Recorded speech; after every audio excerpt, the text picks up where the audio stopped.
This is what my office looks like. Check this out.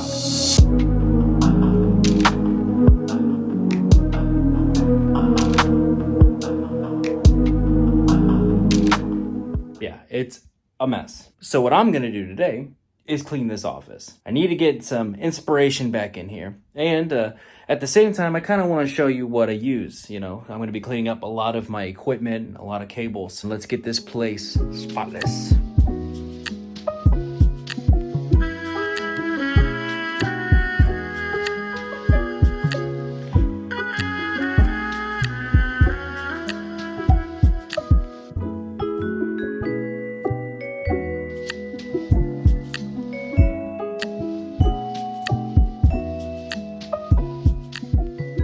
So I just cleaned up and I think the room looks a lot better than it did. So I find it very appropriate to show you just some of this equipment I got on my desk. All of this stuff on my desk I use all the time. And the stuff in this side rack right here, I also use that stuff all the time. I use the Apogee Symphony desktop. I bought this to replace my Complete Audio 6, and I did that so that I could have really good conversion. I figured it was time to upgrade to get things to sound a little more professional, a little more hi-fi.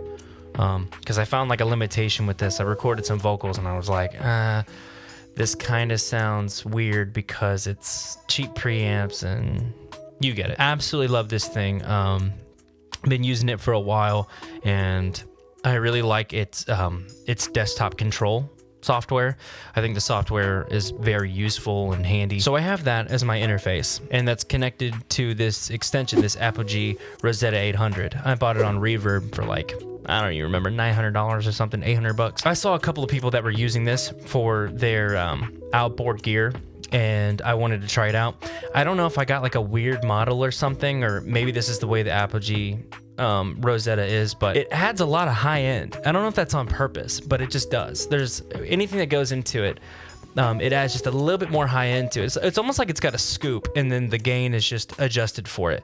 I had to, when I bought it actually, I didn't realize that you had to get into the hardware inside of it and change all these pegs to determine the input and output gain for the unit. I had no idea that's how you did that. So when I did it, I really thought I did something wrong. There wasn't an answer is what I'm getting at.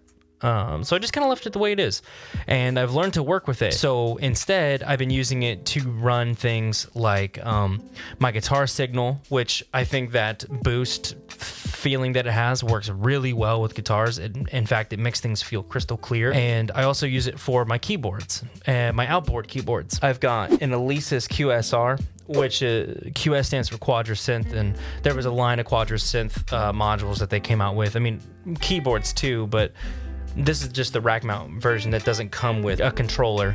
It is probably my favorite keyboard module ever. Not because it has like a million sounds in it, but because it has like hundreds of very unique and tailored sounds. Like it has a lot of artist sounding presets in it. For instance, there's a lot of patches that are meant to sound like Emerson from Emerson, Lake and Palmer. There's also a lot of patches from like Pink Floyd, and it just keeps going. Those are just two names of many. And then I also have this Emu B3 back here. The B3, as the name suggests, has a lot of sounds from a B3 organ in it. It's got hundreds of variations of a B3 organ. It's pretty intense, really. But it also has like an expansion board in it, specifically this one, I mean, that's got a lot of vintage synth stuff.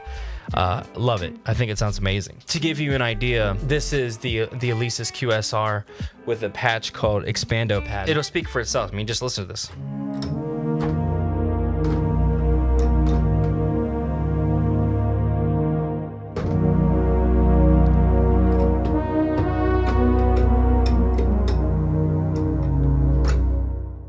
I think that sounds freaking sweet. So let's talk about a little bit more gear on the desk. On the right side, I have 3 units. It's a Lexicon MPX1. I have a TC Electronics GeForce, and I have a TC Electronic Fireworks. They have very unique effects built in that I like to utilize all the time. For instance, like the Lexicon, I love using for its pitch shifting capabilities.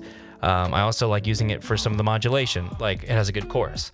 Then like the GeForce, It has my favorite flanger that I've used in my favorite chorus.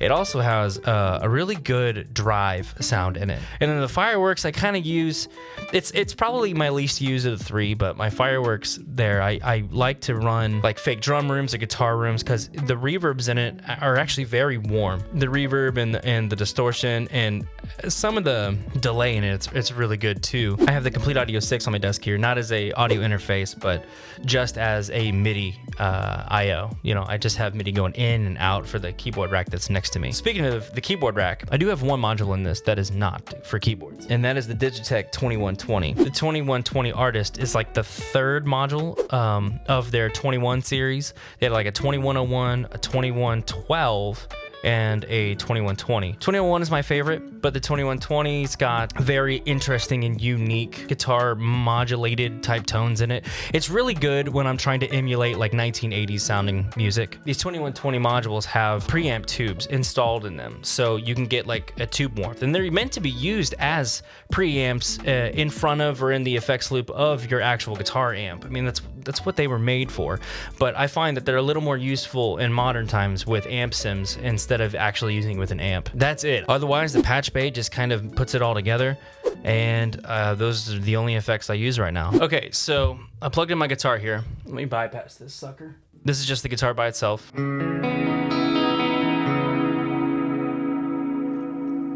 Right? I mean, it's clean and sounds really good.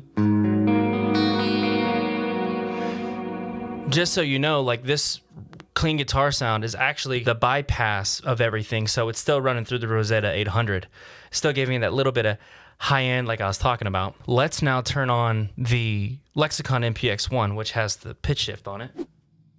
So here's with that pitch shift I was talking about.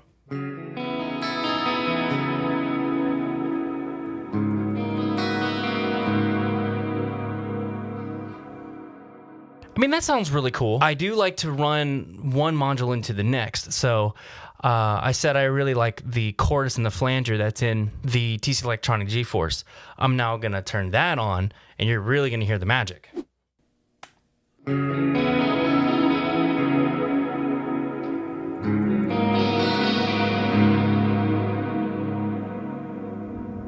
I think that's sweet. Let me just put this away real quick. And that's where we are. Hopefully I get around to adding more stuff and getting to try out some new tools and some new effects here and there. I really hope you guys enjoyed the video. If you want to see more content like this, of course, leave me a comment and like the video. And make sure you subscribe to the channel so that you can support me and we can be on this journey together. I also really want to play this keyboard still. So I'll give you your outro music.